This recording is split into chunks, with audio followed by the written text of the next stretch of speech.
In this video, I will show you step by step how to use Gemini extensions. So if you do want to connect Gemini with Google Apps and Services so you can get more helpful answers and complete tasks more easily, then make sure to follow along and watch this full video to learn the steps to do this. Also, before we do continue, please consider leaving a like on the video and also subscribing to the channel. I really do appreciate it. Now, to do this, what you need to do is, of course, head over to Gemini and log into your account. So make sure this is the account that you want to integrate with extensions. And once you've done that, you want to come down to the bottom left-hand corner and click onto Settings and Help.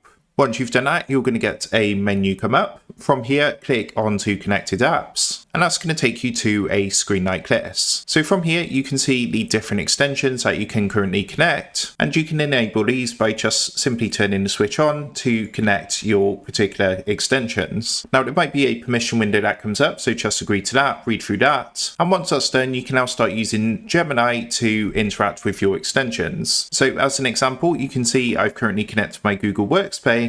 So what I'm going to do is come and click onto New Chat, and for example, I could ask something like, what is my to-do list for tomorrow? Because I've connected my Google Workspace, Gemini is going to associate that. As you can see, it's checking my Google tasks, and you can see currently that no tasks were found, which is correct because that's what's scheduled for my Google tasks. Now, what I would recommend doing when using extensions is being specific as well. So if you can give more information on, for example, like a particular project, or if it's related to Gmail, just give more information about the email, things like that. And that's going to help Gemini to work with your extensions and use them with Google Gemini. So that is how to use Gemini extensions. With that being said, I hope this quick tutorial did help you out today. And if this did help you out, I would really appreciate it if you was to consider dropping down below the video, leaving a like, and also subscribing to the channel. With that being said, I just want to take a minute. Thank you guys for watching this quick tutorial, and I will see you in the next video.